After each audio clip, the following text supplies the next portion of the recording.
아멘. 하나님의 말씀 에베소서 5장 8절에서 10절입니다. 에베소서 5장 8절에서 10절. 우리 한 목소리로 합독하시겠습니다. 너희가 전에는 어둠이더니 이제는 주 안에서 빛이라. 빛의 자녀들처럼 행하라. 빛의 열매는 모든 착함과 의로움과 진실함에 있느니라. 주를 기쁘시게 할 것이 무엇인가 시험하여 보라. 아멘. 교회의 시작은 우리를 위해서 십자가 대속에 피 흘리신 예수 그리스도, 예수님께서 내 모든 죄를 짊어지시고 십자가 지셨다가 우리에게 영생 주시기 위해서 부활하셨다. 그 믿음을 고백하는 성도들의 믿음에서부터, 그 믿음을 고백할 수 있도록 은혜를 주신 예수님의 십자가에서부터 교회가 출발되었습니다. 그래서 교회의 출발은 베드로의 신앙 고백처럼 주는 그리스도이시다, 구원자이시다. 예수님의 십자가는 우리에게 영원한 생명을 주시기 위한 대속의 죽음이었고, 그 십자가 대속의 죽음을 믿음으로 우리가 구원받는다. 이것이 교회의 출발이고 우리 신앙의 전부이기도 합니다. 이런 교회가 출발되어졌는데 1500년 동안 교회가 흘러오면서 교회가 부패하고 타락하기 시작합니다. 교회 지도자들이, 성직자들이 성도들을 말씀으로 이끄는 것이 아니고 자기들의 권위로 사람들을 이끌기 위해서 구원의 진리를 변질시켜버린 겁니다. 우리가 구원받기 위해서는 예수님의 십자가 그 은혜를 믿음으로, 그래서 이 구원에는 우리의 복로는 단 0.001%도 존재하지 않습니다. 다 은혜로만 구원받는 거예요. 그런데 1400년, 1500년 중세 교회는 우리가 구원받기 위해서는 내가 만일 죄를 지었다, 그 죄에 대해서 대가를 지불해라. 내가 만일 어떤 죄를 지었으면 그 죄에 대한 대가가 금식하든지 착한 일을 하든지 헌금을 하든지 이러한 요구를 하면서 내가 죄에 대한 대가를 내가 지불해야만 구원받을 수 있다라는 그런 성경에도 없는 사실들을 가르치기 시작합니다. 뿐만 아닙니다. 면죄부라는 것을 만들어서 판매합니다. 이 면죄부는 죄를 지은 사람이 돈을 주고 산 이 면죄부를 사면 죄에서 용서받고 구원받는다. 문제는 이런 것도 엄청난 문제이지만은 이미 죽은 조상들도 그 조상의 이름으로 면죄부를 사면 조상의 죄가 사함받고 구원받는다. 이렇게 이 면죄부가 엄청나게 변질되어지고 잘못되어지게 된 것을 볼 수 있는데, 왜 이 면죄부를 판매했느냐?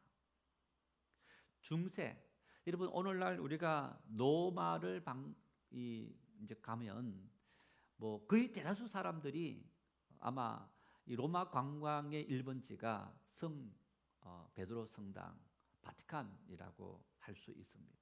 로마의 중심부에 있습니다. 150년에 걸려서 이 성 베드로 성당을 건축했습니다. 우리나라 건축하는 그런 건축하고는 개념이 다릅니다. 우리는 어떤 건물을 세우고 이렇게 이제 건물에 아무것도 없습니다. 여러분 성 베드로 성당을 한번 들어가 보십시오. 천정 도미에 새겨져 있는 천지 창조를 비롯해서 그 천지 창조 도미의 천지 창조를 그리기 위해서 7년 동안 천장을 바라보면서 그렸다는 거예요. 엄청난 밀라노를 갔을 때, 밀라노는 패션의 도시 아닙니까? 이 패션의 도시, 많은 정말 이 패션 그 매장들이 있는 그 광장 중심부에 오래된 성당이 있는데 한 100 몇십 년 걸려서 그 성당을 건축했다고 합니다. 그런데 그 성당을 가보고 야, 이렇게 걸릴 수밖에 없겠구나. 왜? 아마 제가 세보진 않았는데 수천 개나 되는 수많은 형상들이 만들어져 있어요.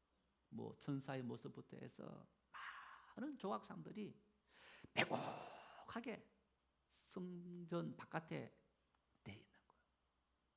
저녁 시간에 가서 우리가 그 안에 들어가 보지 못했지만은 안에도 아마 엄청나게 많은 어떤 정말 예술품, 조각품 이런 것들로 장식되어져 있는 그런 모습을 볼 수 있을 겁니다. 이렇게 짓다 보니까 얼마나 많은 돈이 듭니까? 그래서 건축비를 마련하기 위해서 면제부를 만들어서 판매하게 된 동기가 된 거예요.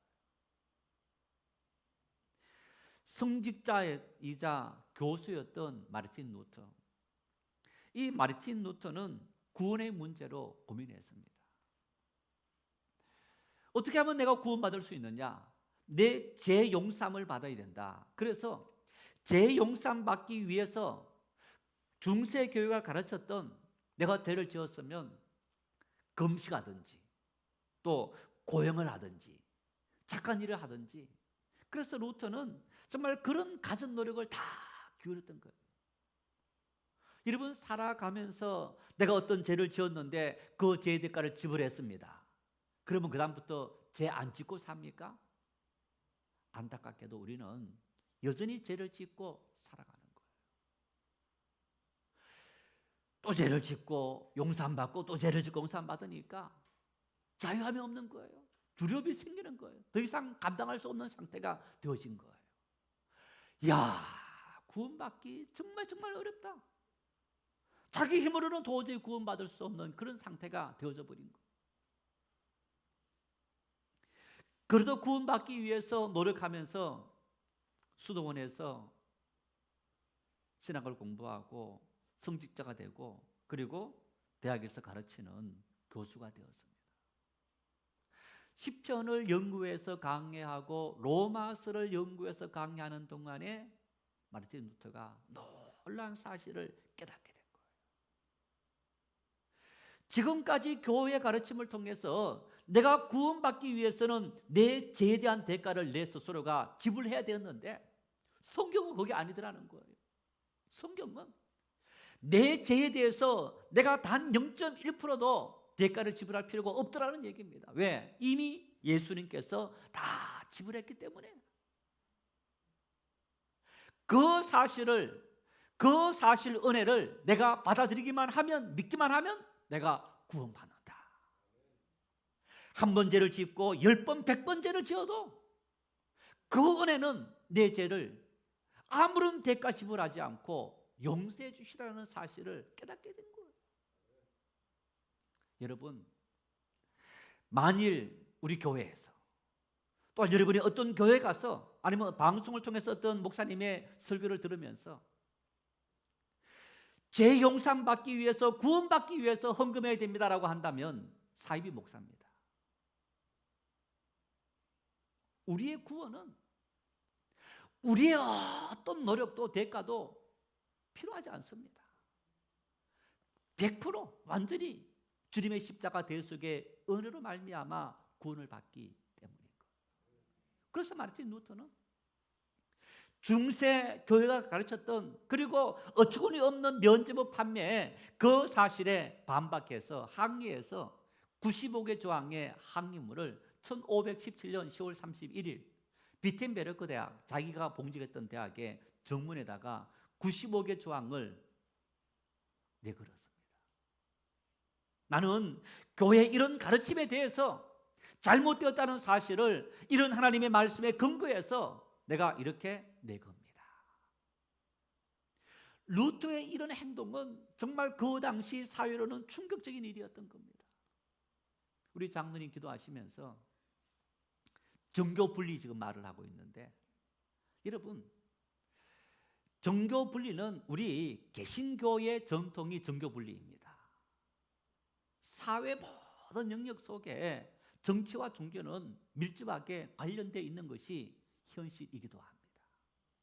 중세 시대는 세상에 두 개의 별이 있었습니다. 황제와 교황.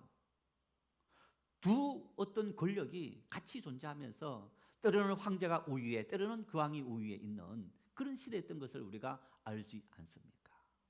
중세 종교 재판은 정말 그 재판에 한번 해부되면 풀려나기 어렵다라는 그런 끔찍한 재판이기도 합니다.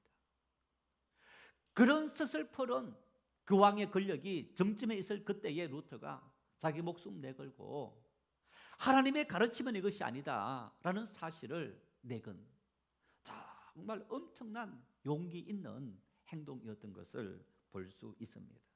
우리 개신교회는 바로 그런 루터의 전통을 따라서 그 루터의 종교개혁에 이후에 많은 사람들이 동참하는데 천재적인 신학자요 목회자였던 이 존 깔뱅이라는 인물이 1560년대에 활동을 하게 되는데 스위스 제네바에서 활동합니다.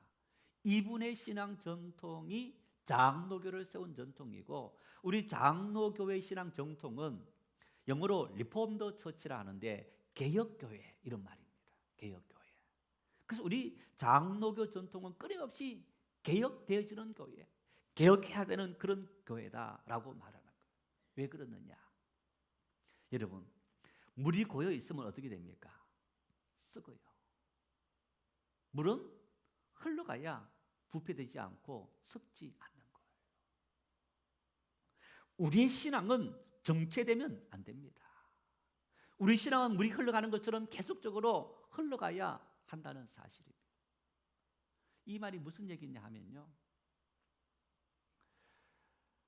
어떤 성도님들은 30년 전, 50년 전 은혜 받았어요. 그 받은 은혜를 절대화시키고 있어요. 그 받은 은혜를 절대화시켜서 그것이 진리인 것처럼 살아가면서 평생을 그 말만 하고 사는 거예요. 이런 신앙은 중세 교회가 범했던 오류를 범하는 것과 마찬가지인 거예요. 잘 이해하셔야 됩니다. 무슨 얘기냐 하면 하나님은 50년 전에만 살아계신 것이 아니고 50년 지난 오늘도 하나님은 살아계신 거예요. 그 하나님께서 50년 전 나의 상황, 30년 전 나의 상황 속에서 이런 상황 속에서 역사하셨다면 오늘 나의 상황이 그때와 또 다른 거예요. 환경이 다른 거예요. 사람이 다른 거예요. 그 다른 모습 속에 하나님은 또 다른 모습으로 우리에게 은혜를 주시는 줄 믿으시기를 바랍니다.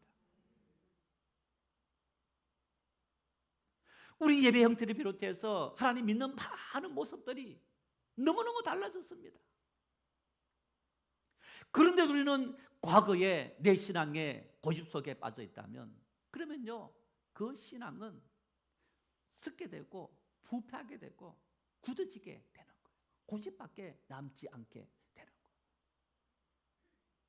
왜 오늘 세상이 교회를 외면합니까? 목회자들이 예배에 목숨을 걸었습니다. 코로나19로 말미암아 우리가 정말 걸리더라도 우리는 죽어도 좋습니다. 목숨 내걸고 예배를 해야 됩니다. 믿지 않는 사람들이 보았을 때 어떻게 이해할 수 있을까?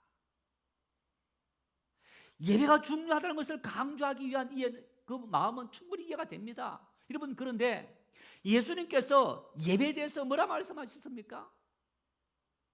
사마리아 여인에게 어디서 예배할까요? 물었을 때 예루살렘 성에서도 말고 사마리아 이 산에서도 말고 하나님을 예배하는 자는 영과 진리로 예배할지니라. 예배 드리는 장소도 물론 중요합니다. 우리가 하나님을 예배하기 위해서 혼자 예배한다 한다면 제대로 예배 못할 수도 있습니다. 함께 모여 준비된 예배를 드렸을 때 훨씬 더 은혜를 많이 받을 수 있습니다. 그러나 피치 못할 상황이 생겼을 때 우리가 영상을 통해서 가정에서 혼자 예배 드릴 수도 있는 겁니다. 왜 우리가 그 모든 것을 양보하느냐? 세상 속에 우리가 함께하는 존재이기 때문에, 세상을 섬기고 위로하고 소망을 주는 교회여야 되기 때문에 양보하는 거예요. 희생하는 겁니다. 오늘 세상 사람들은 위로받기를 원합니다. 며칠 전에 뉴스 보도에 전국의 공단들을 보도를 했습니다. 잠깐 보도를 했는데 제가 기억하고 있는 것이 군산에 있는 공단들이었습니다. 여러분, 군산은 새만금 그 엄청난 방조제를 만들고 국제도시를 만들면서 그러면서 굉장히 꿈에 부풀어 있었습니다. 군산 공단이 거의 마비되고 있는 것을 보여줬는데 그 공단의 대로가 있습니다. 한 편도 3차선, 4차선 정도 되는, 그래서 왕복 6차선에서 8차선 되는 넓은 도로였습니다. 그런데 공단 담이 있고 인도 보도블록이 깔려 있고 도로가 있는데 이 보도블록에 아이들 키만큼 되는 잡풀들이 막 올라와 있습니다. 왜 그런 겁니까? 사람들이 안 다니니까. 공장들이 다 문을 닫은 거예요.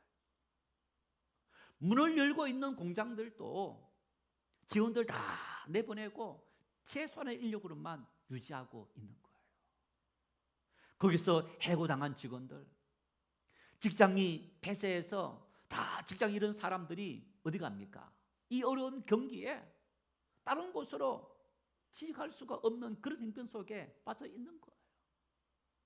코로나19에 감염될까 하는 두려움 속에 살아가는 이것뿐 아니라 경제적인 어떤 동력을 잃어버리면서 당장 내일 먹고 살아가야 될 그런 어떤 아픔 속에 실망하는 세상 사람들, 위로받고 싶다는 거예요. 위로해달라는 거예요. 하나님을 믿고 싶은데 오늘 너희들 교회가, 성도가 하나님 믿는 것을 가로막고 있다는 거예요. 하나님이라는 신을 인정할 수 있는데 너희들의 그 행동을 보면, 너희들의 삶을 보면 믿지 못하겠다는 거예요. 이런 교회를 향해서 베드로 사도는 이렇게 권면합니다. 베드로전서 5장 8절 말씀 함께 읽겠습니다. 건신하라, 깨어라, 너희 대적 마귀가 우는 사자같이 두루다니며 삼킬 자를 찾나니. 깨어라. 여러분, 깨어라 이 말씀은요, 예수님께서 자주 하신 말씀입니다. 예수님 십자가 지시기 전날 밤 겟세마네 동산에서 세 제자 데리고 올라갔습니다. 깨어라, 깨어서 나와 함께 기도하자. 깨어라, 깨어라. 여러 의미가 있습니다. 그런데 베드로 사도는 마귀가 우는 사자같이 너희를 집을 삼킬 자를 찾고 있는데 너희가 깨어 있어야 된다. 무슨 얘기입니까? 지금 깨어 있어야 된다는 얘기입니다.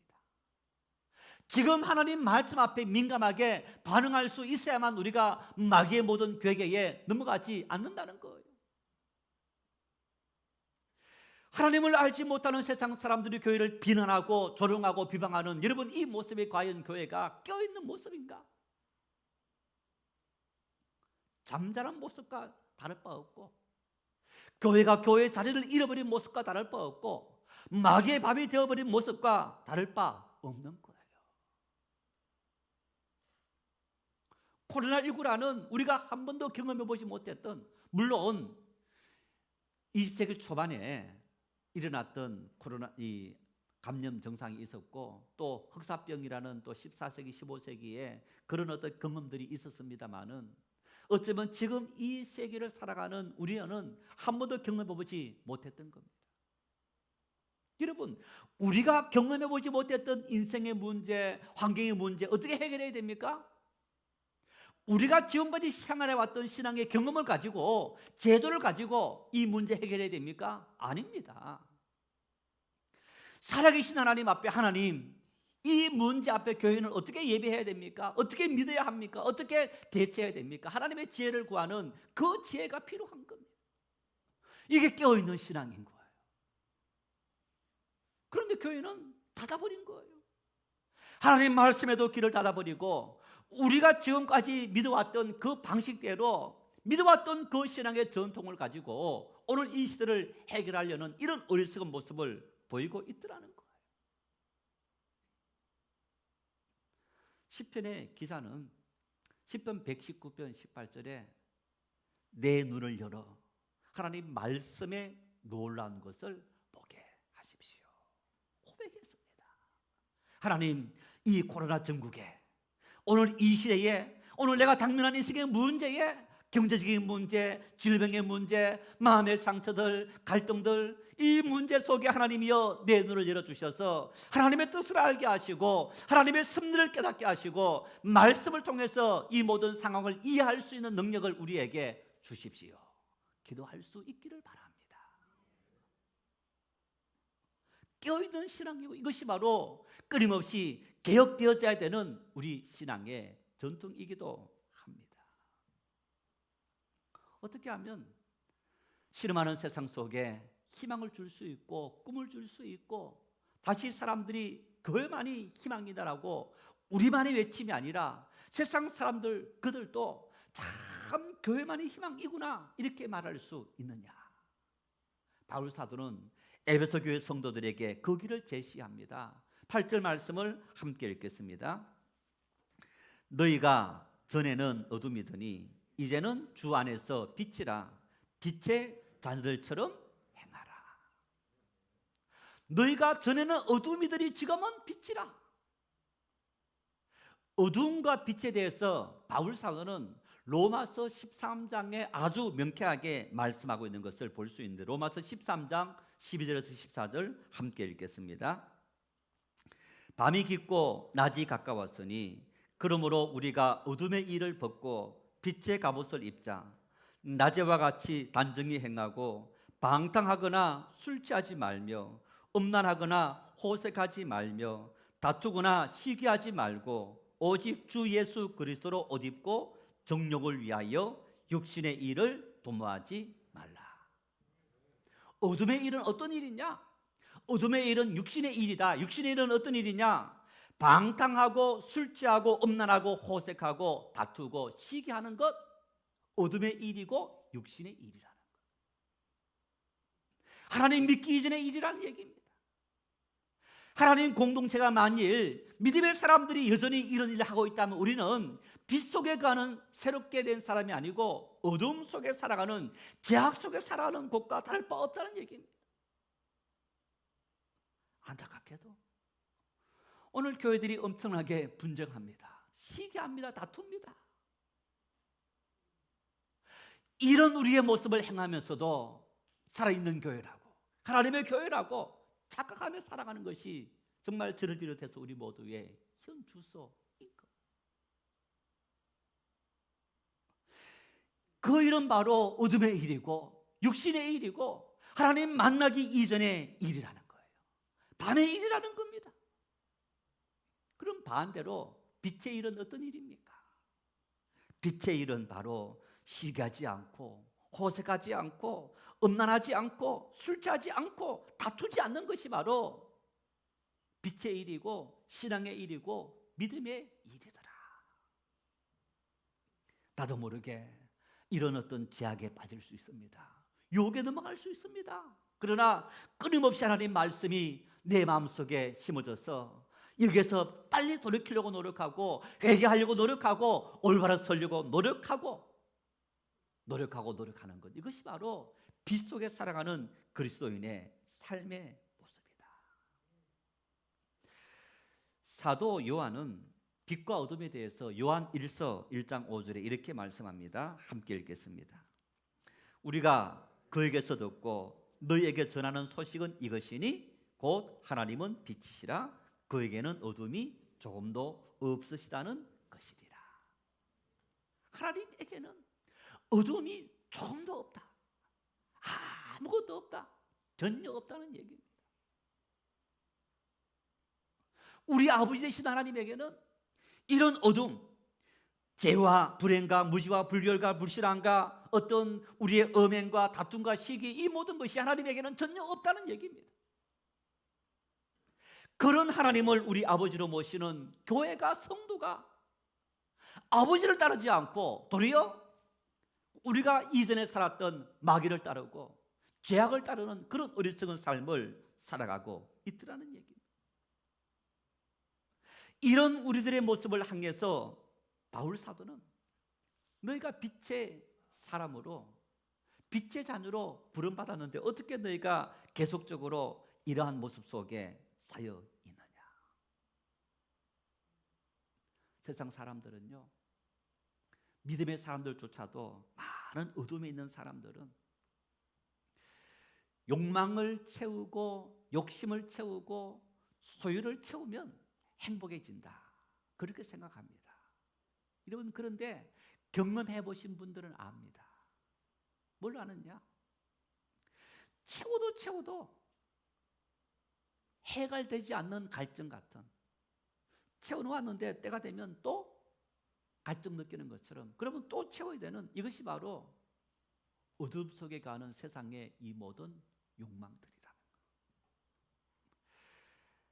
아까 뉴스에 삼성그룹 이건희 회장께서 소천했다, 그런 보도가 들렸습니다.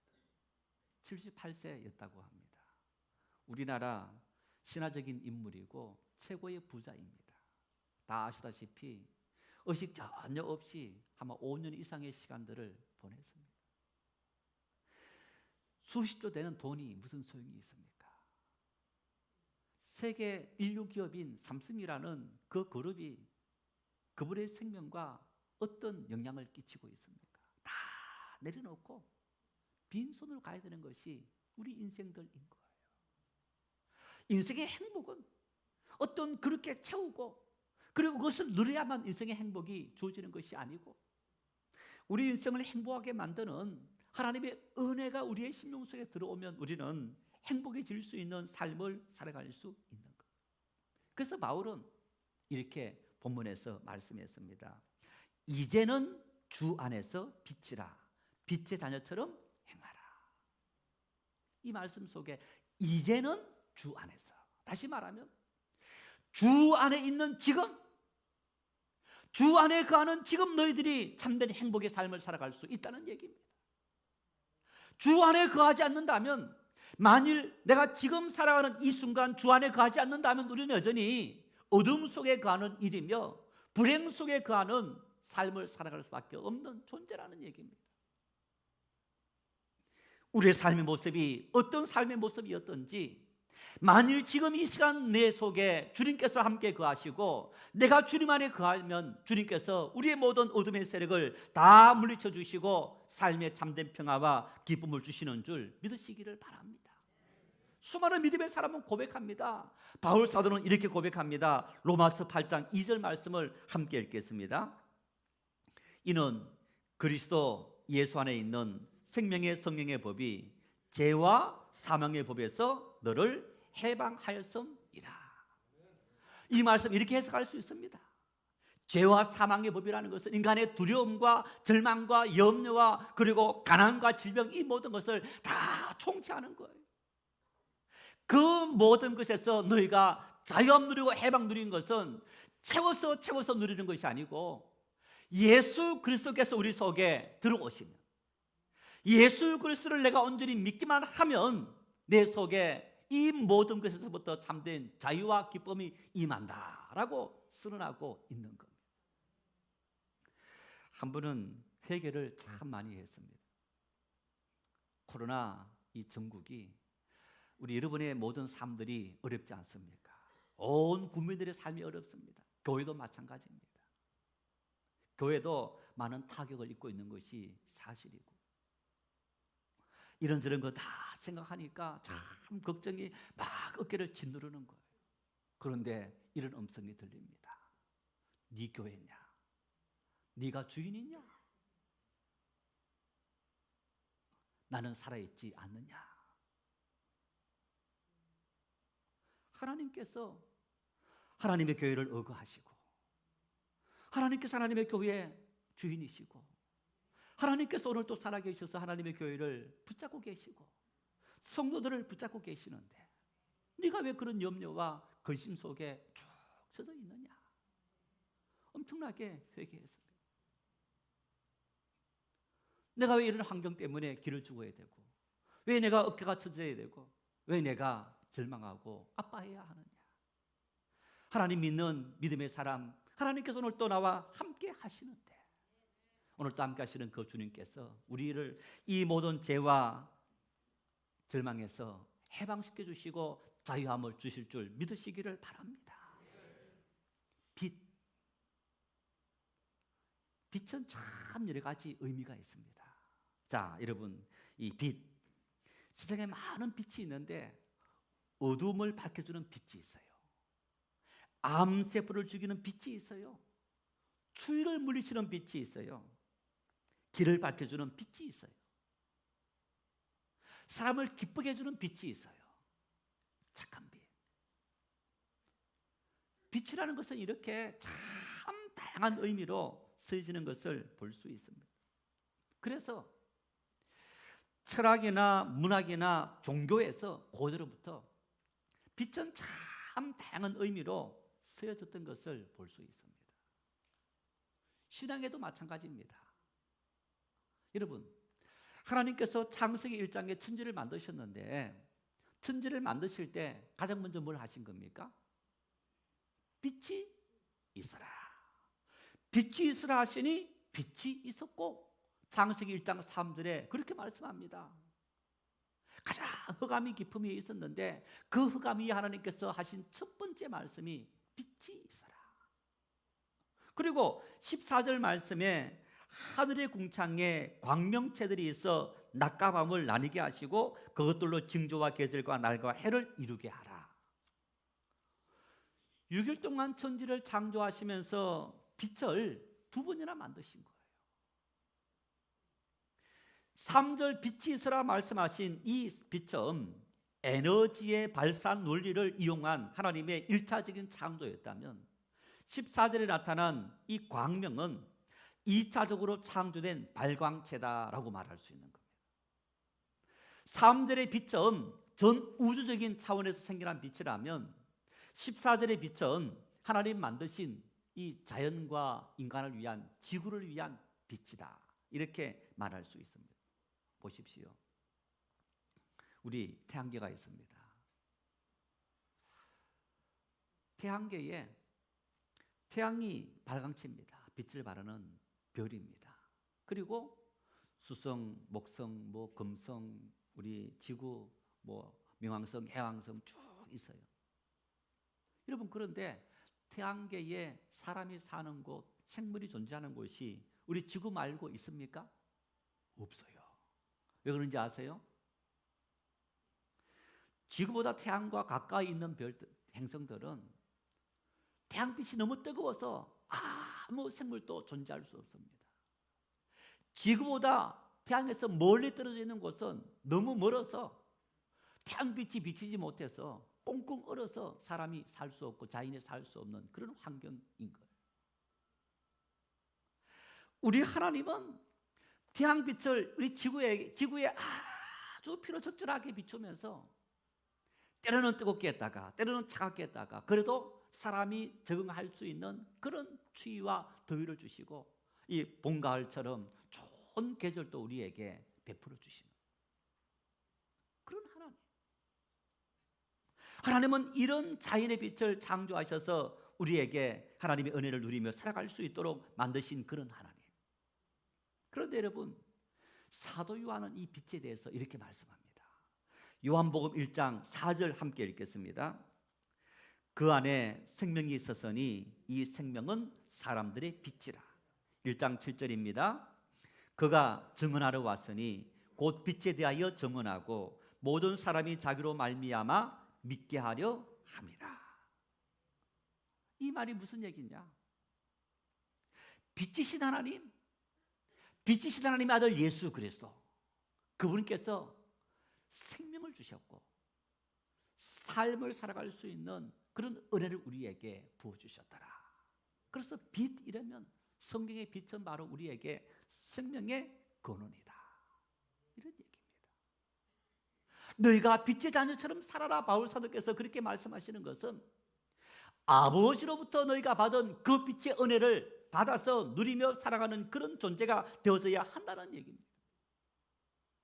여러분, 부모와 자식 어떤 관계입니까? 자식은 부모로부터 뭘 물려받았습니까? 피를 물려받았습니다. 생명을 물려받았습니다.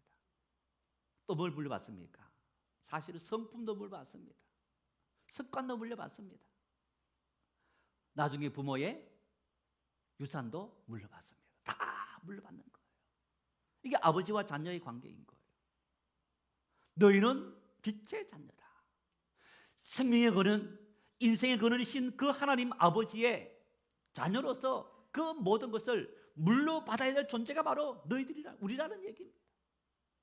여러분, 그런 인생들이 우리가 이런 하나님께서 만드신 세상이 아닌 변질된 세상, 왜곡된 세상, 잘못된 세상, 어둠이 지배하는 그 세상이기 때문에 절망하고 두려워하는 어리석은 삶을 살아가고 있느냐는 거예요.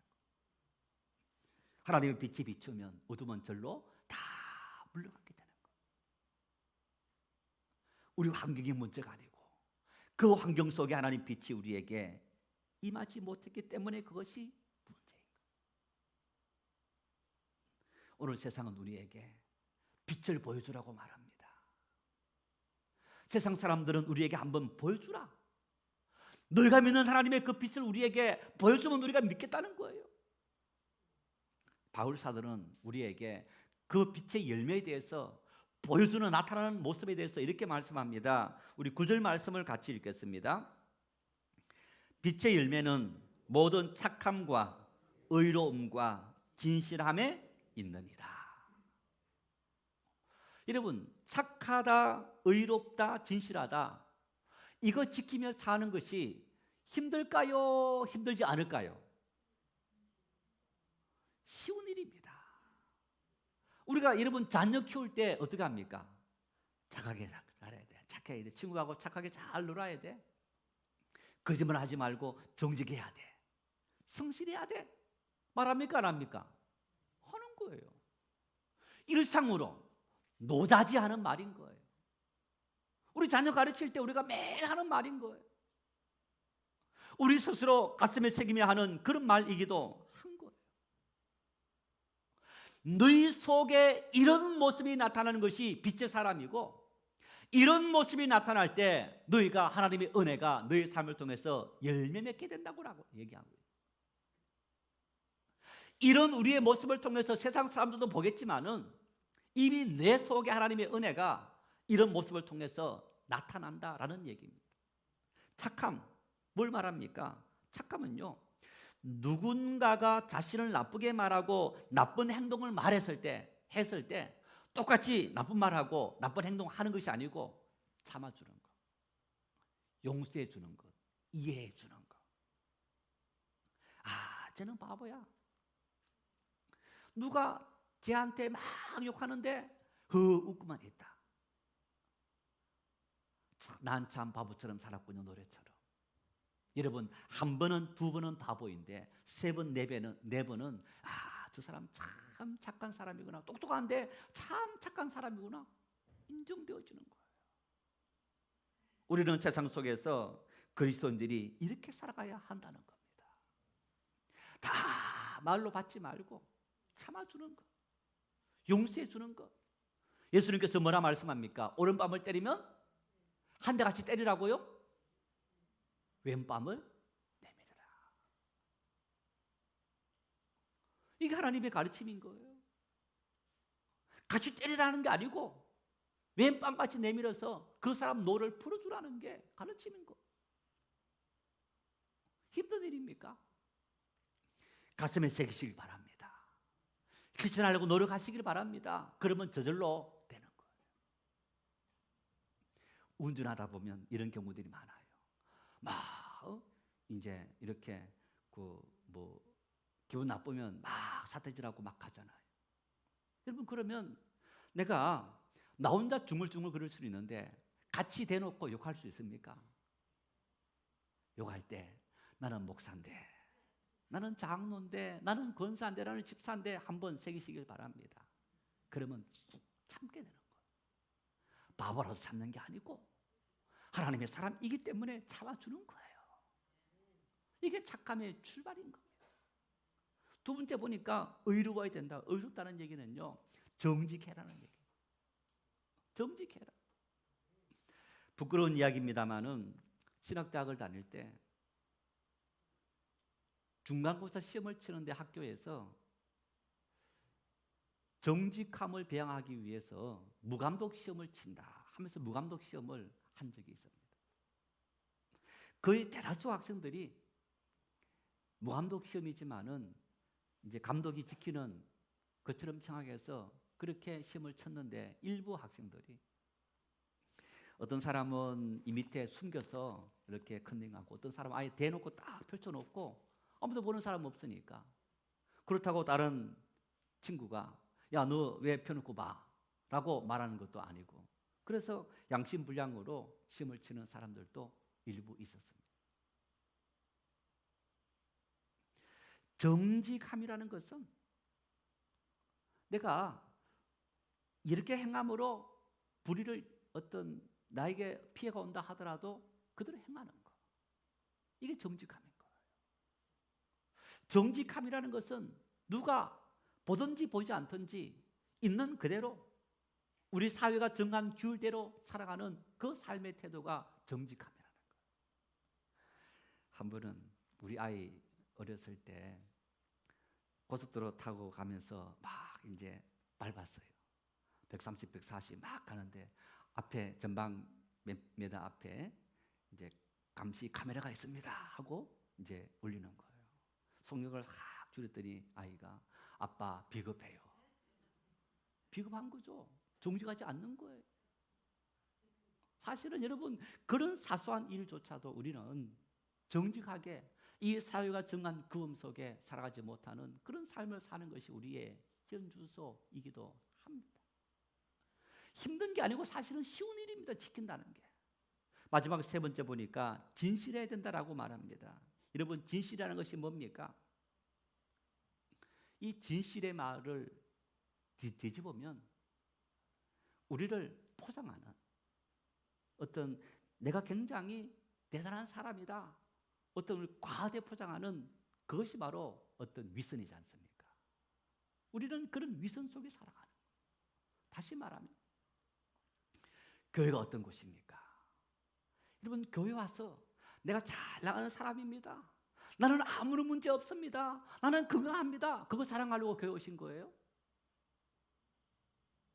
아닙니다. 교회는 나 아픕니다. 나 상처받았습니다. 나 이혼했습니다. 나 병들었습니다. 나 사업 부도났습니다. 나 실직 당했습니다. 그거 내어놓고 위로받는 것이 교회인 거예요. 야, 저 누구 그렇게 열심히 봉사하더니 부도났대. 너 그렇게 하더니 저 사람 병들었대. 흉보면 안 됩니다. 어떤 아픔이라도 다 쓰다만 주고 위로해 주는 것이 교회인 거예요. 왜? 교회는 가족이기 때문에. 가족은요, 여러분 가족끼리, 형제끼리, 부모 자식끼리 부도난 거, 병든 거, 이혼한 거 숨깁니까? 다 드러내고 사는 거예요. 위로받는 거예요, 도리어 그곳에서. 우리가 하나님의 교회에 진실해야 된다는 얘기는 자기를 숨기기 위해서 위선의 탈을 쓰지 말라는 얘기입니다. 있는 모습 그대로를 살아가는, 그대로 우리의 정직한 모습을 내놓는 그런 삶을 살아가야 한다는 거예요. 그래서 교회 속에서 함께 아픈 문제를 가지고, 가난의 문제를 가지고, 직업의 문제를 가지고 우리 함께 기도하고 함께 용기를 내십시다. 위로하고.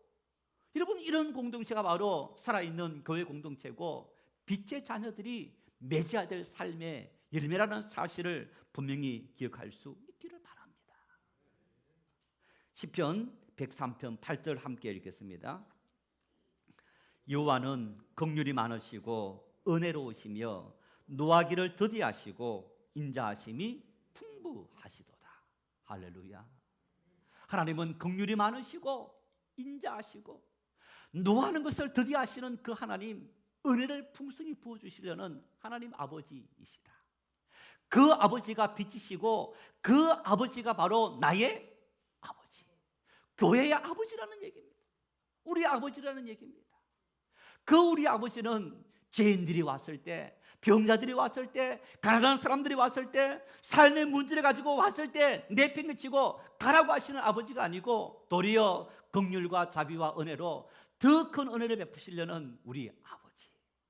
그 아버지가 오늘 우리에게 아버지 되시고 내가 너와 함께하고 너에게 은혜를 주고 너를 지키겠다 축복하시는 거예요.